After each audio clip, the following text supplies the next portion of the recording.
Hoje é Dia dos Pais. Feliz Dia dos Pais aí para os papais que estão presentes aqui.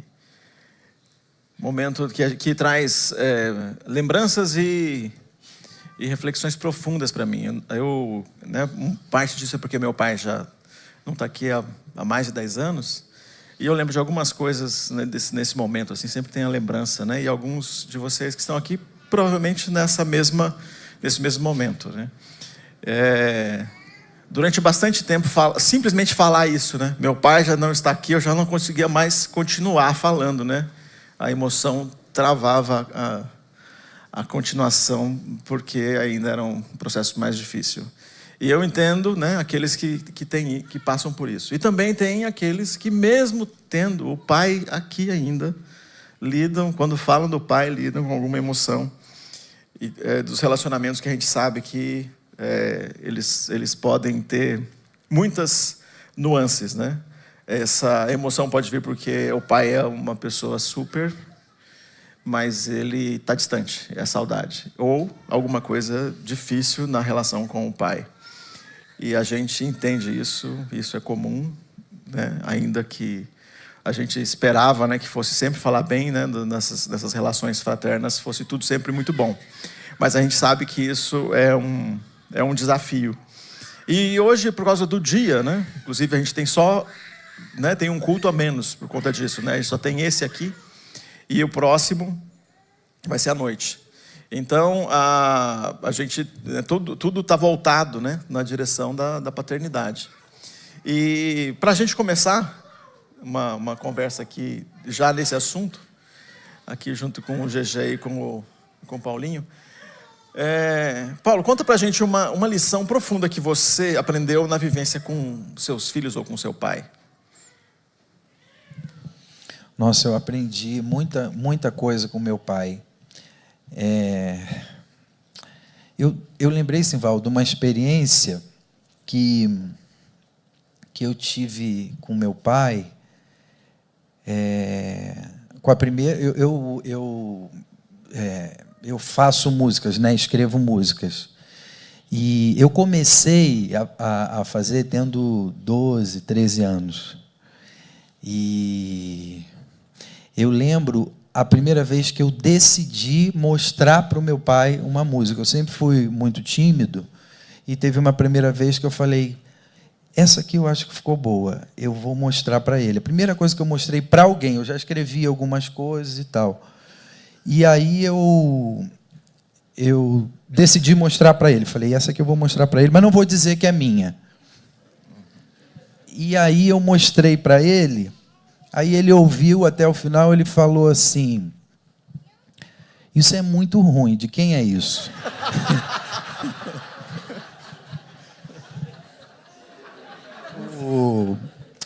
Meu pai, assim, meu pai é uma referência. Assim, achei por aí. Né? Meu pai é uma referência para mim, assim, de tudo, de muita coisa. Nós somos muito amigos, sempre tivemos uma relação muito boa, tão boa que o nosso filtro, né, para se criticar e para falar um do outro, ele não funciona muito direito. E aí, quando ele fez essa pergunta, eu gelei, fiquei muito triste assim e falei: pai, é minha. Aí ele falou: poxa, filho. Aí ele me ensinou uma coisa, ele falou assim: a primeira nunca é boa. Mas essa é a 20ª. Falei: pai, mas essa não é a primeira. Mas é muito doido isso, porque apesar disso, eu não deixei de compor. E o meu pai, apesar dessa fala, né, e desse começo meio ruim, ele sempre foi alguém que me apoiou demais, sempre esteve muito próximo, sempre foi muito transparente comigo. Isso me fez ser, né, também com ele. E eu lembrei dessa história, né, que pode não parecer profundo, mas isso é profundo. Eu aprendi algo ali, né, inclusive não desistir, né, quando te criticam. Às vezes a crítica vem de quem você mais ama, a crítica vem da sua referência, mas isso não significa que você precisa desistir, né? É bom você ter uma sensibilidade para perceber se é isso mesmo que você vai continuar fazendo. Mas é isso, eu lembrei dessa história. Legal, Paulinho. GG, uma lição profunda que você aprendeu na vivência com seu pai. Olha, eu ainda não sou pai de pet, então não tenho uma visão como sendo pai, mas através do meu pai e foi muito reflexivo para mim essa pergunta, porque me fez voltar muito tempo atrás, assim, de como era a dinâmica de vida, né? Eu saí muito cedo de casa, né? Do convívio com meus pais. Saí mais ou menos, eu tinha uns 13 anos. E eu estudei escola pública e aí os professores gentilmente foram até meus pais e falaram que eu precisava, que eles recomendavam que meus pais me colocassem num colégio, no ensino médio, um colégio que fosse melhor, né? Que me preparasse melhor para alguns desafios assim da educação. E meus pais, muito simples, mas a única coisa que eles fizeram assim a vida toda assim foi separar todos os recursos deles, sacrificar para que eu pudesse ter uma boa educação, meu irmão também. Só que eu me lembro muito bem assim da dinâmica como a gente era, e o que hoje eu tenho de reflexo assim positivo é que meu pai e minha mãe, eles não tinham conversas comigo como hoje em dia os pais têm com os filhos sobre temas diversos, né? Tipo, senta aqui, filho, eu vou te ensinar sobre o que é sexualidade, sobre o que é esse desafio da vida, sobre isso, sobre aquilo, né? Meus pais não olhavam nem meu caderno da escola para ver as anotações, muito talvez pela falta de familiaridade. Mas meu pai, eu lembro muito bem, assim, ele tinha umas frases de efeito, assim, que ele usava comigo, né? Ele falava para mim: olha, o que não é visto não é desejado. Então, se um dia algum coleguinha seu te ver comendo algo e ele vê, você vai ter que dar metade para ele. E aí, meu pai falava sempre... E aí, no começo, a gente internaliza isso de forma errada, né? Depois a gente vai amadurecendo. No começo, eu tava cheio de chiclete lá, o coleguinha via, eu enfiava tudo na boca, porque o que não é visto não é desejado. Então, eu não preciso compartilhar mais. Mas, assim, para mim, o que ficou muito marcado nessa trajetória foi o exemplo deles, assim. Mesmo eles não falando muito sobre vários temas, era muito nítido para mim como meu pai e minha mãe, meu pai principalmente, se relacionava com várias coisas. Então, como ele se relacionava com as pessoas. Meu pai, eu nunca vi meus pais travarem nenhum conflito em casa, nem para debater sobre o requeijão ou a manteiga na hora do café da manhã. E aquilo me fez crescer com uma visão de que eu tinha uma dinâmica de vida muito saudável, né? Óbvio que eu vim depois a ter várias outras dificuldades, mas minha recordação deles é através dessa visão de exemplo. Assim, meu pai sempre muito correto em fazer as coisas, e isso para mim me marcou muito, marca até hoje. Legal, Gê.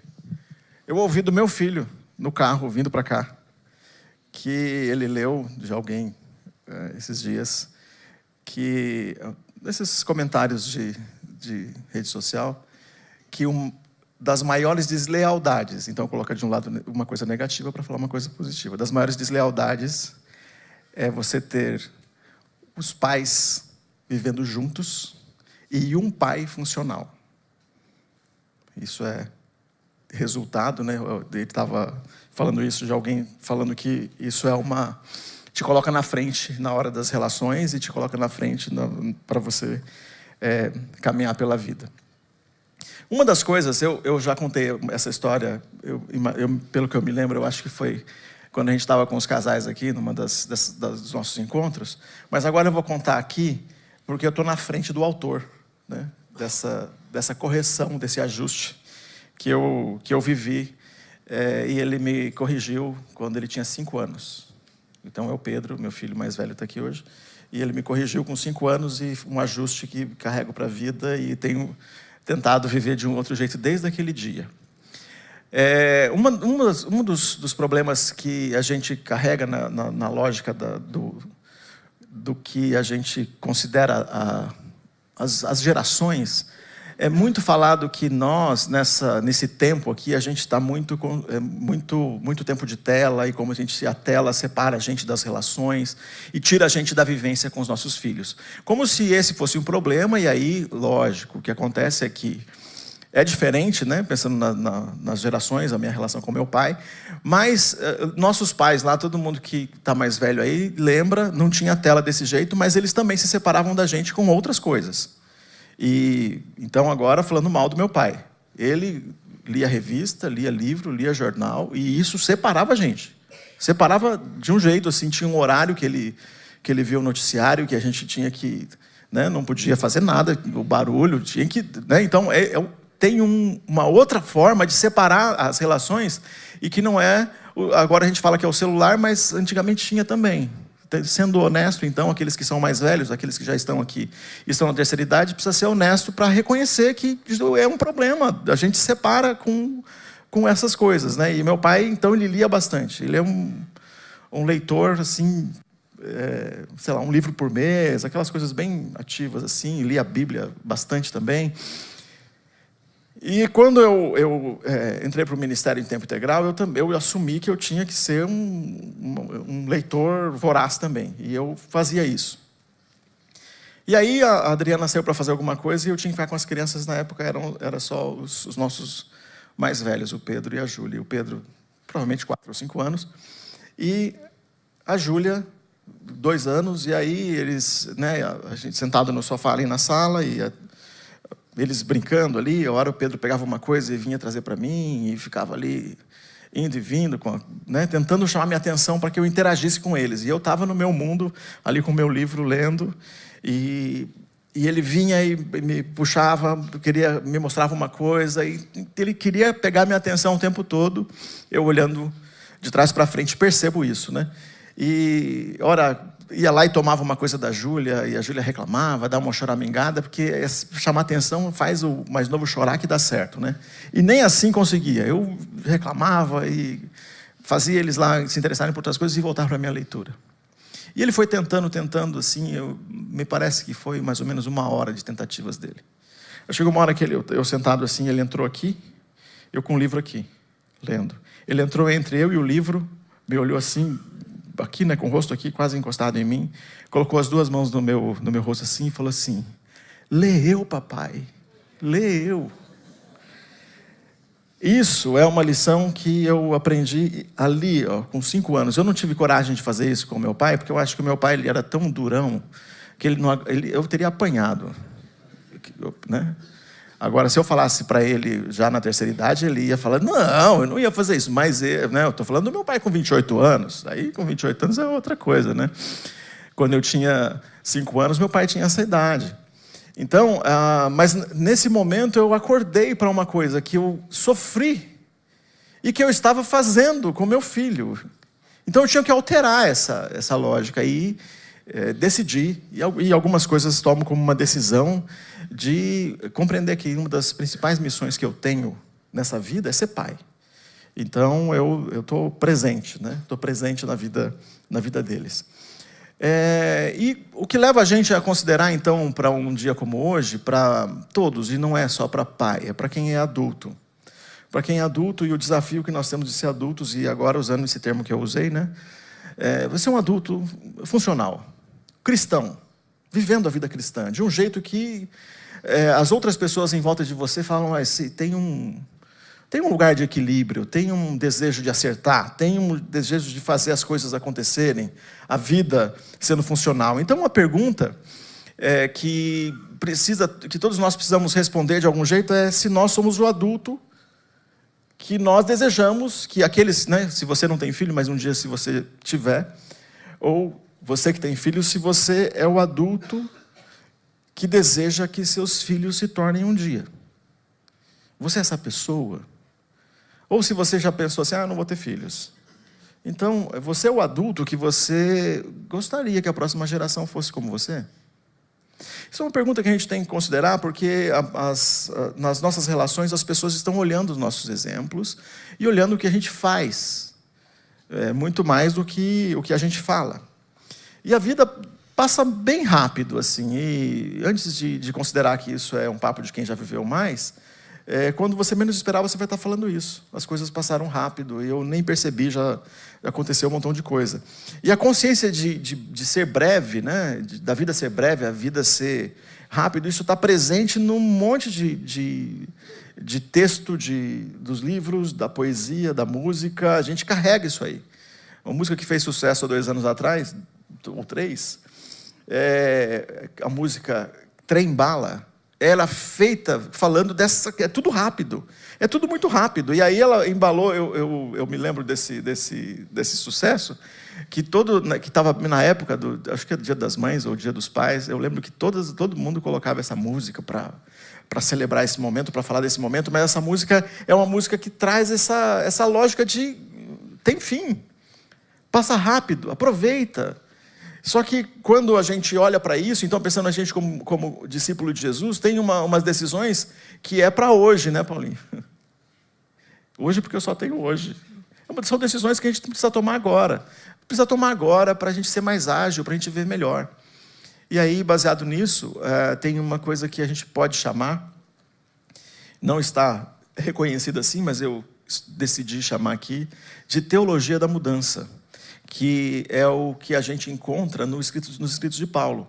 Em todas as cartas, a gente encontra ele apontando para uma mudança necessária de quem é discípulo de Jesus. Falando para as pessoas das igrejas, para onde ele mandou as cartas, ou para Tito, ou para Timóteo, dizendo que tem um jeito de você fazer que tem a ver, todo mundo faz isso. A sociedade fala assim, vocês faziam isso outrora. Alguns de vocês viviam de tal forma, e hoje é a hora de vocês repensarem essa estratégia. Viver de um outro jeito. E aí a gente vai ler o texto de hoje, que é Efésios capítulo 4.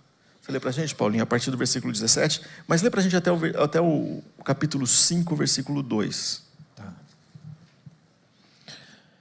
Efésios 4, a partir do versículo 17. Tem na tela também.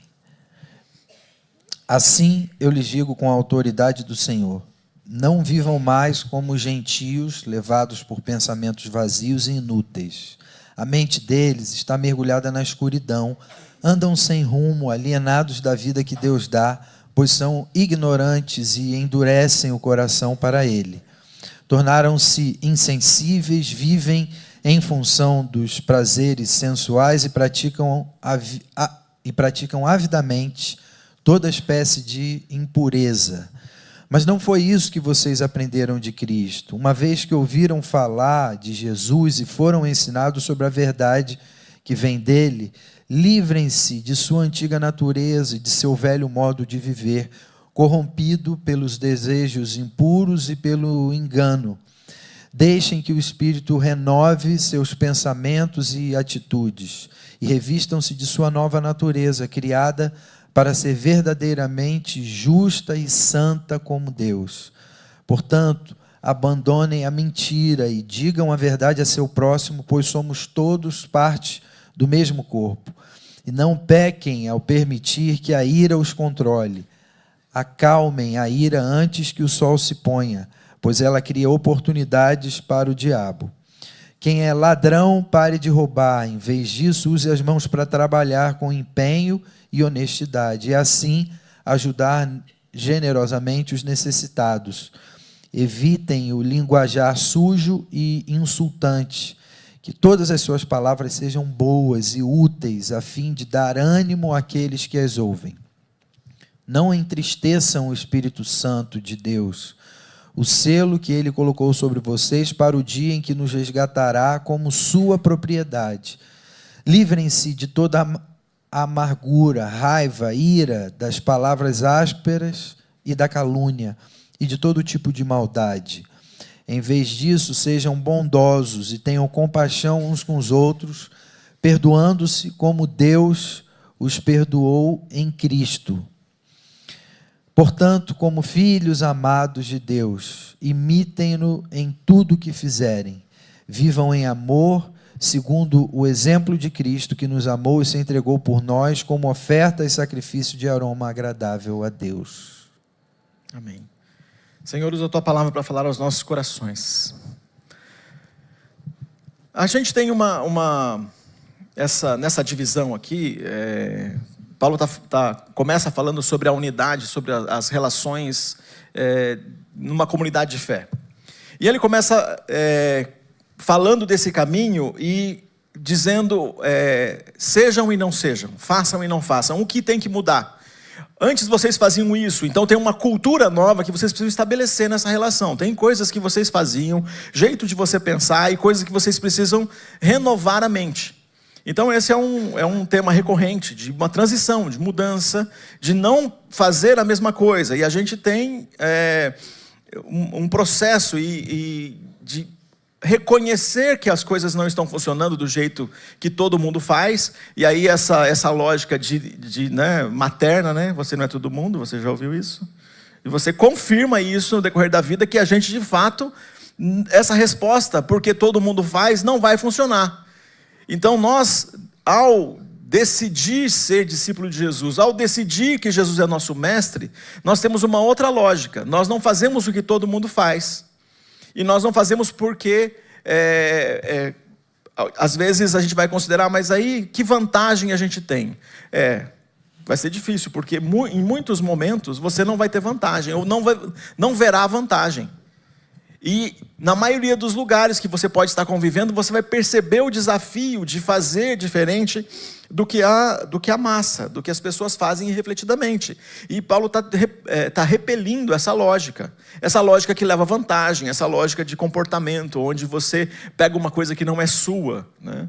E a gente vai olhando para toda essa insanidade, que eu quero honestidade nas relações, mas eu minto. Eu quero honestidade nas relações, mas eu roubo. Ele está tratando de coisas que têm a ver com os 10 mandamentos, mas ele não traz os 10 mandamentos como referência, porque ele está falando para um público que não lida com os 10 mandamentos. Ele está falando para um povo da igreja de Éfeso, que não é gente que se relaciona com necessariamente o decálogo ou os textos do Antigo Testamento. São pessoas que aceitaram Jesus, que decidiram que Jesus é seu mestre, mas não tem essa referência de origem. Eles têm uma outra referência que é assim mesmo. A gente tira vantagem dos outros. A gente, se percebe alguém desatento, a gente vai tirar vantagem antes que alguém tire vantagem da gente.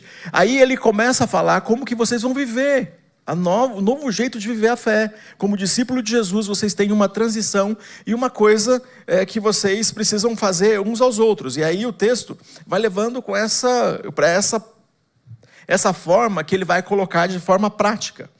Então, abraçar uma nova maneira de viver, um novo estilo, é uma transformação que vai chegando lá no íntimo do nosso ser. O que acontece é que nesse caminho tem sempre gente nova chegando.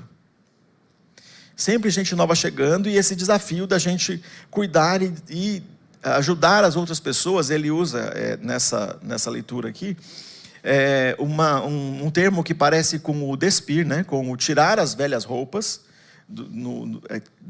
dessa cultura, de um jeito que aqui parece a maldade, e o texto fala claramente que você dá lugar para o inimigo das nossas almas, dá lugar ao diabo vivendo desse jeito.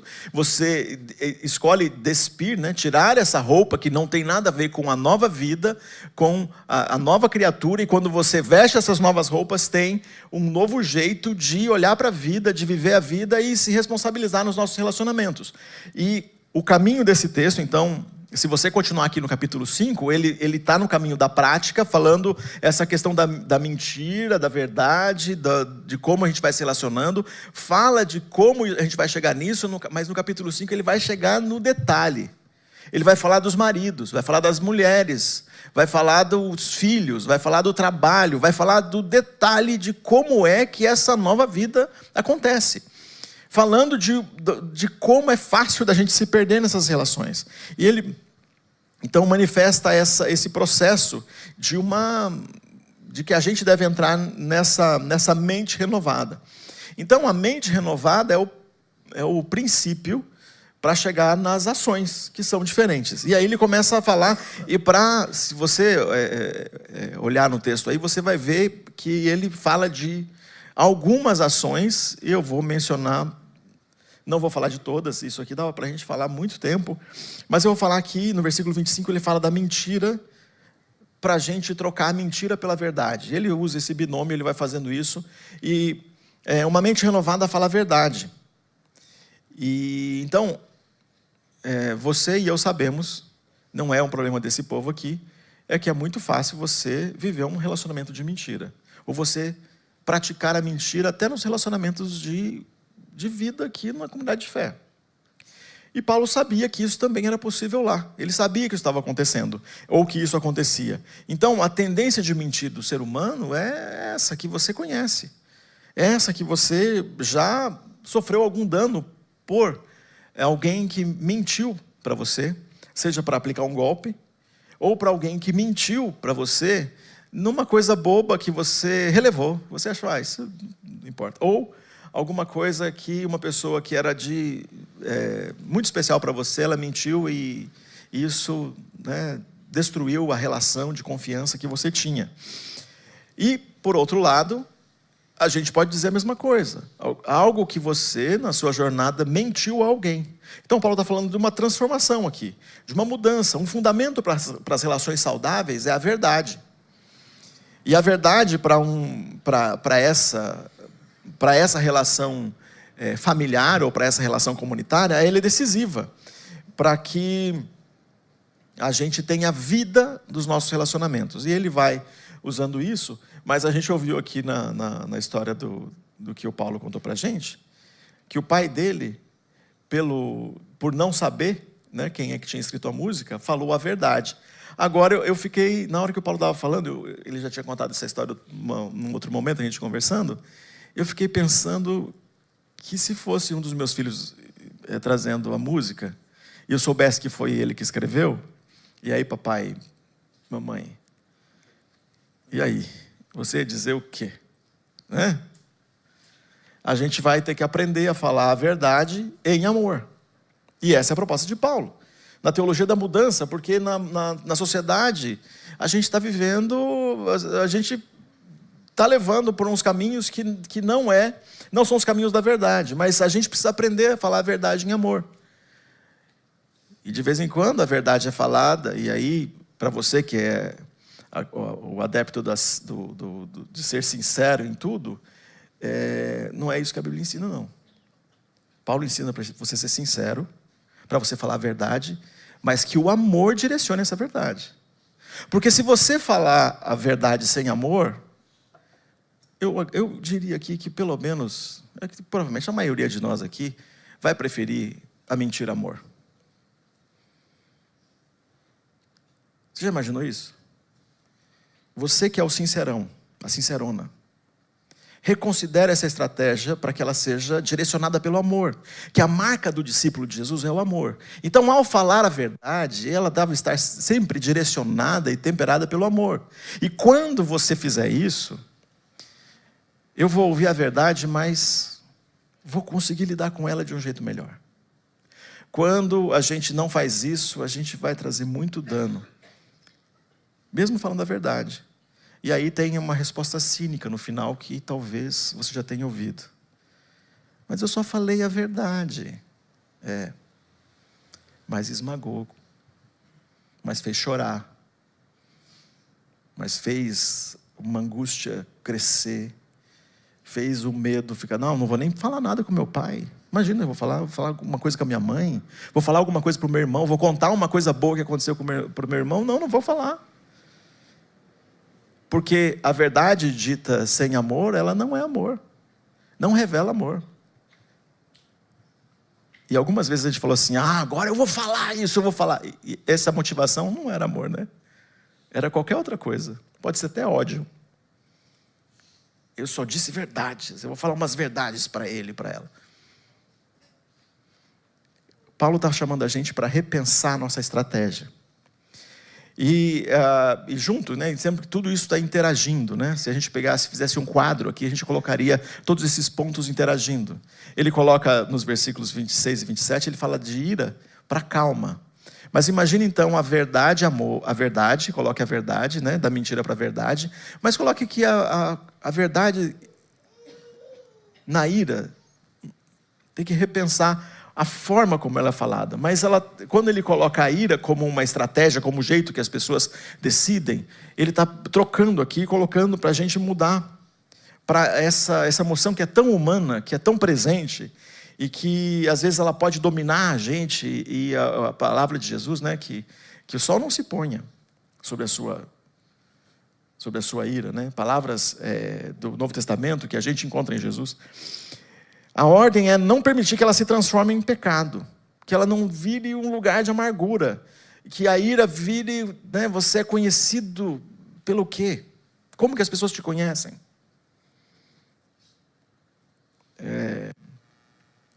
O Marcos estava contando para a gente aqui que a filha dele pegou o celular e gravou um vídeo falando assim: a minha mãe é a mina das milhas e o meu pai é alguma coisa da igreja. A mina da igreja. Só que é homem, ela, né? Pequenininha ali tentando falar. O que ela tá vendo? Quem é o meu pai? Quem é a minha mãe? Como que eles se apresentam? Ela está percebendo isso. Agora, como é que você seria descrito, papai, mamãe, tio, tia, irmão? Como que você é descrito? Teu nome? Reticências. Uma pessoa do bem. Teu nome? Um pai legal. Teu nome? Uma mãe maravilhosa. Teu nome? Como que você seria descrito pelas pessoas que te amam? Como que você é descrito pelas pessoas que convivem com você? Teu nome? O adjetivo pode ser terrível. Nervoso, irado, irada, chato, chata, egoísta, agressivo, agressiva. Adjetivos que não deveriam te descrever. Mas é possível que por uma escolha de viver do jeito que Paulo está falando, não faça isso, não viva assim, não dá para viver desse jeito. Ele está dizendo, muda isso. Então é uma escolha que não vem naturalmente, porque ele está falando desse campo onde, primeiro ele fala de uma prática, de uma escolha, falar ou não falar, né? Verdade, falo a verdade ou falo a mentira, uma escolha do que eu falo. Depois no outro campo ele está falando de emoção. E está propondo um autocontrole sobre como que as pessoas me conhecem. Fulano é explosivo. Então imagina as relações. Né? Quem foi criado numa relação com um pai explosivo? Algumas vezes a gente no aconselhamento ali, conversando, entra no assunto do pai, a gente sempre tem que lidar com algumas questões. Eu me lembro, conversando com um casal de amigos, e a gente fazendo uma pergunta sobre a relação com a família, e eu perguntei alguma coisa que remeteu à adolescência, à infância. Ele falou, eles eram muitos irmãos, e ele falou que quando o pai chegava do trabalho, ele falou assim que a casa estava todo mundo feliz, todo mundo alegre, brincando, correndo, fazendo as coisas assim. Quando o pai chegava, tinha que parar tudo. Eles se encolhiam, eles tinham medo, ficavam em silêncio. É isso aqui. Então você imagina. Eu não consigo imaginar. Se eu chegar em casa e meus filhos estiverem alegres, brincando, dando risada, eu quero participar. E eles não vão parar, olha que legal. Eles não vão parar, eles sabem que vão me incluir. Vão querer contar o que aconteceu, do que eles estão rindo. E eu acho que é esse o caminho de construção. Porque em algum momento eu tive experiências dessas lá na outra casa, que eu chamava de minha casa. E essa construção que é possível que você tenha passado por um momento como esse, que é uma transição que você pode fazer. Para que o seu ambiente de trabalho, para que o seu ambiente de convivência, para que o seu ambiente familiar seja construído num lugar onde a ira não é o primeiro sentimento que vem, que é apresentado, onde essa teologia da mudança seja aplicada. Da desonestidade para o trabalho honesto, né? Ele fala de roubar. Dá para você imaginar, então, que estava naquela igreja? Ele não falou, né? Mas ele falou, nessa igreja tem ladrão.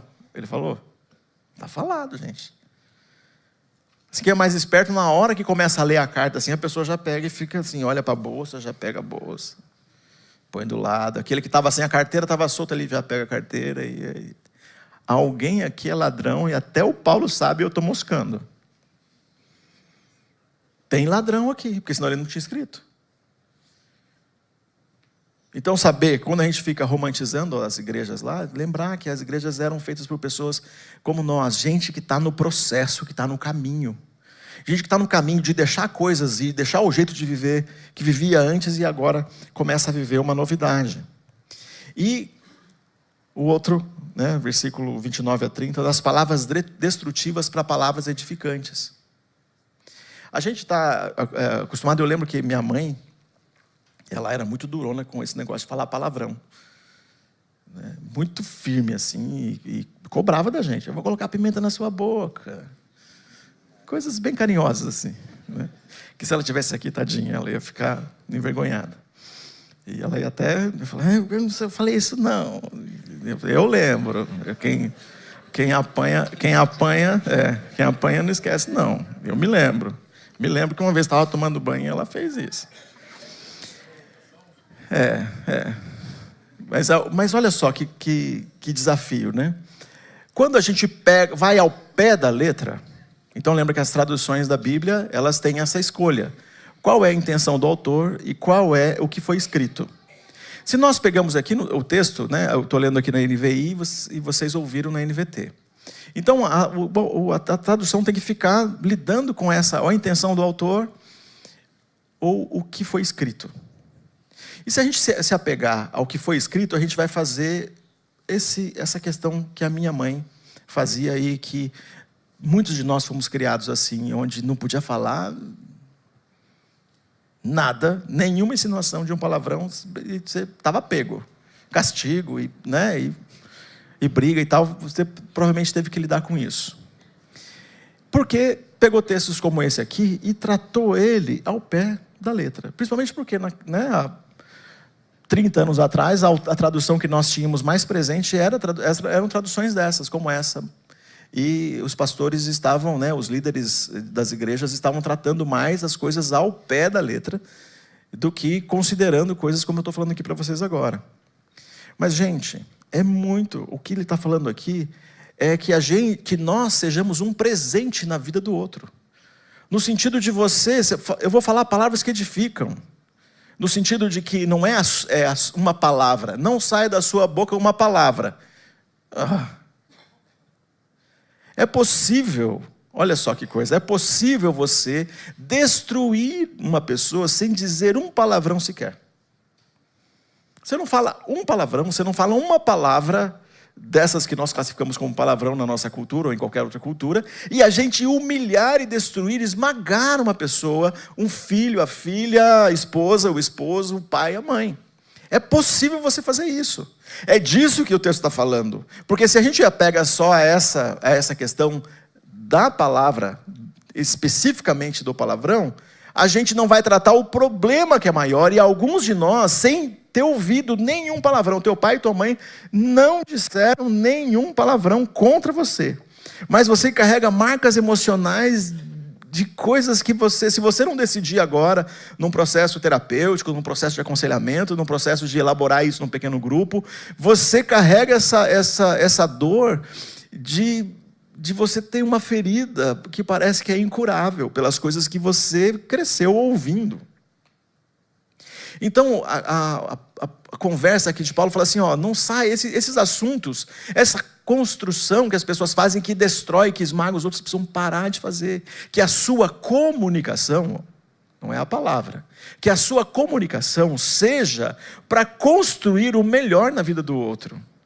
E aí as coisas mudam e a gente vai ter bastante alegria em lembrar de coisas boas que os nossos pais ou as pessoas que nós convivemos podem trazer. E a gente pode colocar aqui, falso testemunho, palavras vazias, fofoca, mentira. O desafio é para a gente comunicar com graça. Mas eu queria colocar uma conversa aqui para o GG e o Paulinho. Há alguma palavra destrutiva nessa direção do que eu vim falando até aqui? Ou uma mentira que você ouviu? E eu tinha colocado na pergunta aqui para eles, como criança. Só que coisa. É como se nós adultos não fôssemos vulneráveis a isso. Paulo estava escrevendo a carta não é para criança. É por causa da motivação do Dia dos Pais, eu escrevi a pergunta como se você, como criança, estava vulnerável a isso. Sim, é possível que foi como criança, mas GG e Paulinho não é como criança. A gente está vulnerável até hoje. Então, tem alguma palavra destrutiva, ou uma mentira, ou alguma coisa que vocês ouviram, que acabou trazendo dano para a tua vida? Eu primeiro? Sacanagem. Tenho. E é quase um alerta de gatilho aí para todos.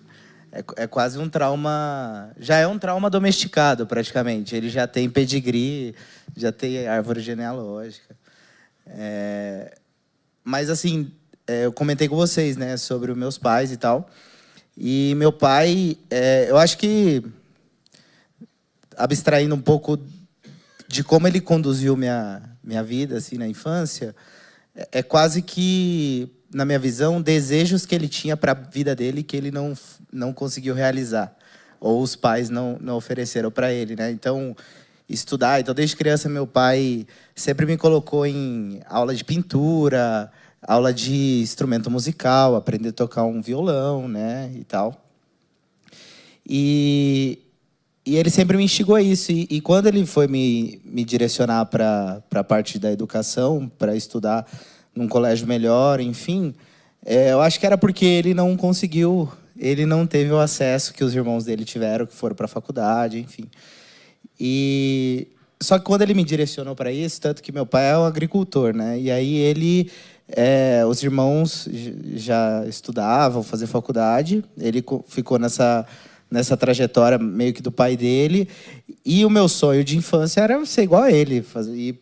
Tanto que hoje eu crio meus cavalinhos lá, eu tenho muita afinidade com o campo, muito para essa memória ficar fixa em mim, assim, né?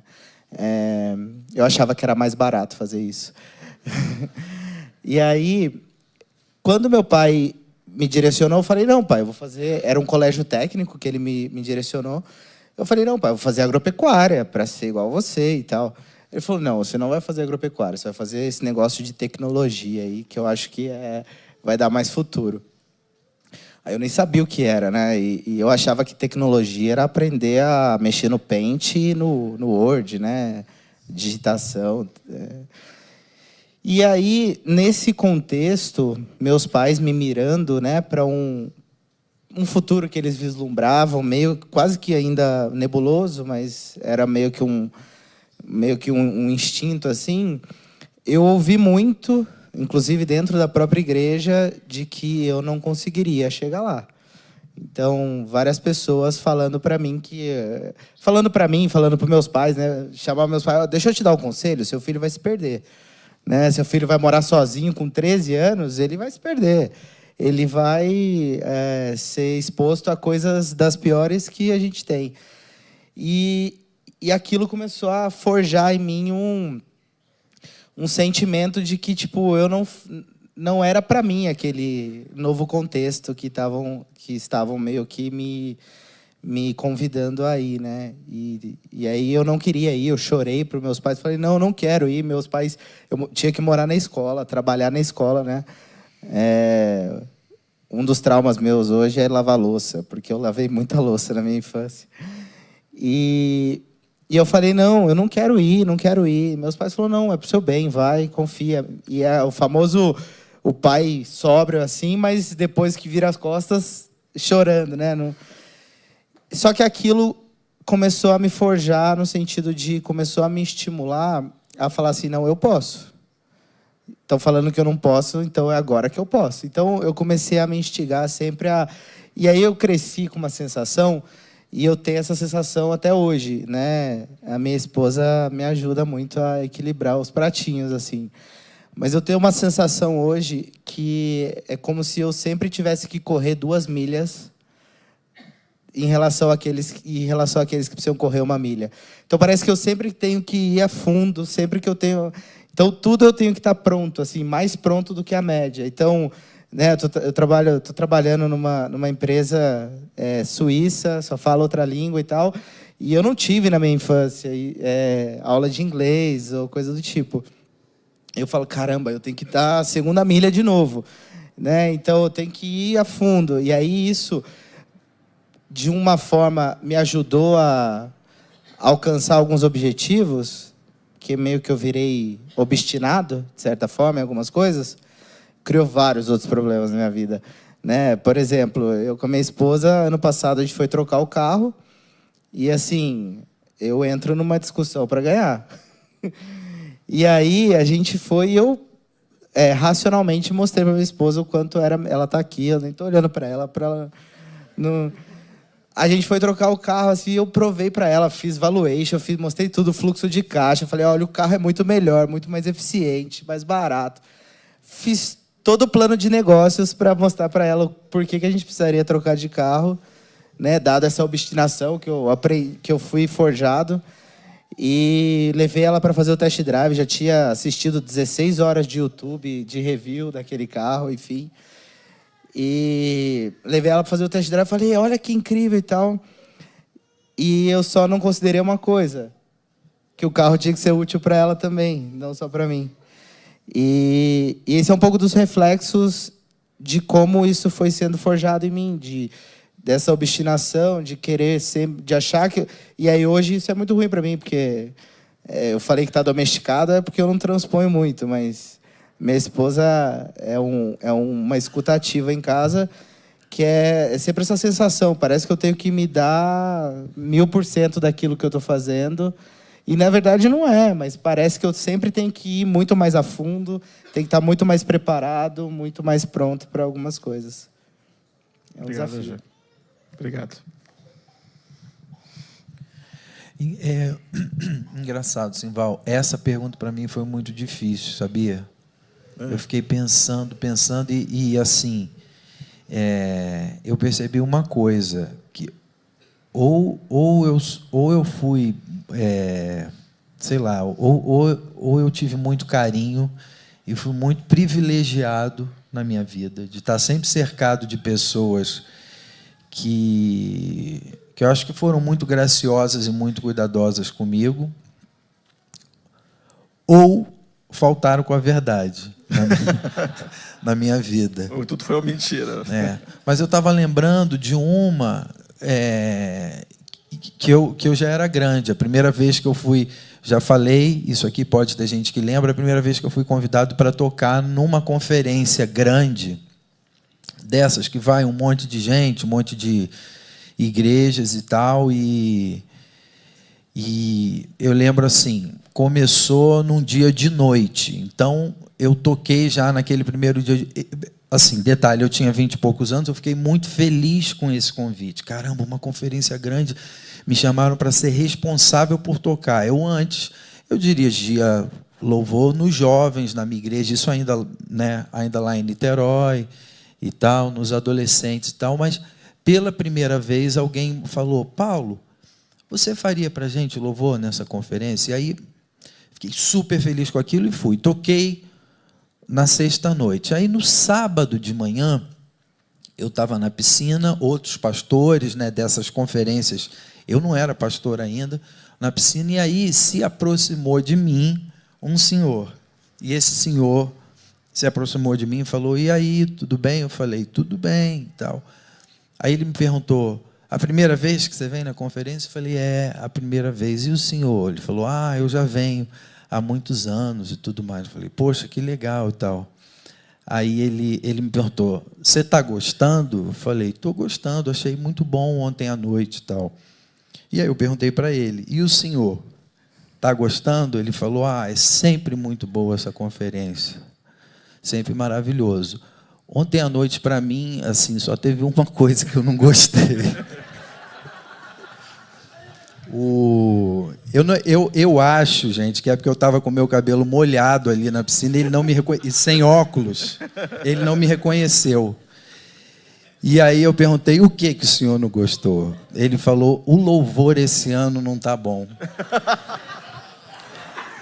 Isso, assim, se você parar para pensar, eu já era, né, adulto, um jovem, mas ali com 22 anos, na minha primeira experiência. E aquela palavra daquele senhor, sem ele saber, ela não caiu com graça, entendeu? Na minha vida. Eu lembro que quando ele falou isso, eu falei, eu não me identifiquei, eu não tive coragem. E aí eu falei, sim, tal, eu gostei, eu falei para ele.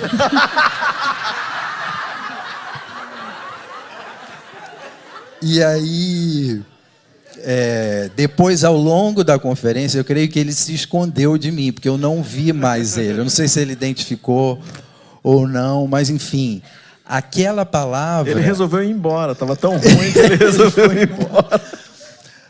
Parece bobagem, mas aquela palavra me traz uma insegurança. Nos momentos em que eu estou mais vulnerável, em que eu me sinto, né, ansioso, caramba, eu tenho uma responsabilidade, vou ter que pregar em algum lugar, tocar em algum lugar, aquilo me volta. Aquele Senhor me volta assim. Então, e eu já era grande, eu não era mais criança, né? Já tinha passado, né, pela experiência com meu pai, né, GG, forjado já na crítica, mas aquilo ali assim, me marca. Agora, são momentos raros, assim. Eu acho que eu fui muito beneficiado por ter gente graciosa ao meu lado, que mesmo quando era crítica, feita de uma maneira, sabe, muito carinhosa e muito cuidadosa. Então, eu tenho poucas marcas assim, sabe, nesse sentido. Que bom, obrigado, Paulinho. Bom, o desafio para a gente que carrega essas falas, essas palavras, e talvez agora, no considerar o que você está ouvindo aqui, você pode ser aquele que ouviu coisas que foram pesadas e está lidando agora no seu coração. E olha que coisa, o que faz a gente estar junto em um público, né, nessa diversidade que nós estamos aqui. Alguns estão ouvindo falando, quanta coisa difícil eu ouvi. E outros estão considerando quantas coisas ruins eu falei. O desafio para a gente é mudar rápido. E o Paulo, é interessante que ele chega uma hora que parece que ele... Né, estou atribuindo aqui, parece que ele fala, vou falar mais um monte de coisa aqui. Na impossibilidade de conseguir atingir todos os males que o ser humano é capaz de fazer, ele faz isso. Ele chega no final aqui e fala, livrem-se de toda amargura, indignação, ira, gritaria, calúnia. No começo ele foi falando cada coisa, depois falava, gente, aí tem um monte de coisa aí ruim que você tem que tirar da frente. Então o desafio para a gente, mude rápido, decida, por uma mudança ágil, por questões que você já está percebendo que você pode mudar agora. E aí, ele vai para o capítulo 5, que é o final aqui da nossa reflexão, ele aponta para na direção do perdão. No final do capítulo 4 e no começo do capítulo 5, ele aponta para a direção do perdão. Então, os dois lados têm uma proposta aqui. Você que causou dano emocional em alguém, você sabe, você foi a pessoa que falou, que foi o sincero demais, que faltou amor na sinceridade. Peça perdão. Dá para voltar lá. É gente que você ama, que você colocou uma marca lá que não precisa mais ficar lá, que pode ser ressignificada a partir de você mesmo. Você sabe o que foi. Você pode ser responsável por ressignificar essa dor que uma pessoa que te ama carrega, porque naquele dia você falou sem pensar, você foi duro demais, ou não estava sensível o suficiente para aquele momento. E sim, é possível ter falado e não ter percebido o momento ou a fragilidade de quem te ouvia. E agora, desse lado, quero me colocar com você, junto naquele grupo de ter ouvido coisas que você acaba carregando por tempo demais. Como o Paulo aqui, mesmo na vida adulta, carregando uma palavra negativa que nós conhecemos ele. É isso que esse homem falou? Um dos motivos que as pessoas vêm para a comunidade da vila é para ouvir o Paulo tocando. Esse homem falou, não é verdade. Mas olha, ele falou que no momento de insegurança isso aparece. E no momento de insegurança talvez você estava sensível lá na sua adolescência, na sua infância, ou semana passada, 1 ano atrás, 2 anos atrás, uma pessoa que você ama estava injuriado, estava bravo, estava irado, e trouxe uma palavra que está aí. Então lembra que o perdão é para ser falado, no sentido de eu peço perdão a quem eu causei dano. Mas o perdão também é, no modelo de Cristo, o perdão que está à disposição. Uma dica para você. Na maneira de Cristo, no exemplo de Jesus, é o perdão que está à disposição. Olha como que isso funciona. Deus amou o mundo a ponto de mandar Jesus, colocando o perdão à disposição. A gente sabe que o mundo todo não vai crer, mas tem poder para perdoar o mundo todo se todo ele cresce. Tem perdão à disposição. Então no seu coração, agora, você fala, nossa, só voltar naquele assunto vai trazer uma dor muito grande. Eu não quero ativar aquele assunto. E geralmente isso acontece muito mais por aquele que foi ferido, aquela que foi ferida. E se esse é o teu caso, eu quero desafiar você a fazer uma oração de perdão, deixando o perdão à disposição. O que vai acontecer? Uma oração, dizendo, eu quero deixar o perdão à disposição do meu pai. Eu quero deixar o perdão à disposição do meu amigo. Talvez esse assunto nunca volte, mas você não vai deixar essa ferida ter o poder de travar relacionamentos, te deixar você desconfiado da vida, você com medo das relações. Você vai deixar o perdão à disposição. E por experiência própria, de vez em quando aparece alguém aqui falando disso, contando as histórias, e na minha experiência pessoal, eu deixei o perdão à disposição a quem me ofendeu, e a pessoa uma hora aparece, estava aquele dia lá, a pessoa começa a falar e ela não consegue chegar no assunto, e eu posso dizer, você já está perdoado, você já estava perdoado. Você que deixa o perdão à disposição poderá dizer isso. Então, em nome de Jesus, eu desafio você a não carregar mais essa ferida, a não carregar mais essa palavra. Eu carreguei uma palavra do meu pai lá da minha infância. Num dado momento ele falou, você não presta para nada. Eu criança. Mas na adolescência lá, eu fazendo tudo de errado, um dia eu falo para minha mãe, filho, você está se autodestruindo, por que você está fazendo isso? Eu falo assim, o que você espera? Eu não presto para nada. Ela falou, mas quem disse isso para você? Eu falei, foi o papai. Ela falou, não é verdade. Ele te ama, ele nunca falaria isso para você. Ele não falaria isso para você. Depois ele falou, pode perguntar para ele. Ele nem lembrava. E eu carregava uma palavra como se fosse uma tatuagem mental de um dano. E de vez em quando hoje, quando eu estou fazendo alguma coisa, como o Paulinho falou, foi perdoado, foi tratado, foi resolvido de muitas formas. Eu já elaborei isso com os amigos e muitas vezes falo disso. Mas quando as coisas não estão funcionando, quando eu estou empreendendo, começando uma coisa e as coisas começam a não funcionar, vem essa palavra, eu não presto para nada. E eu tenho que lembrar que sobre isso já teve perdão, que sobre isso já teve restauração, que sobre isso já teve vitória.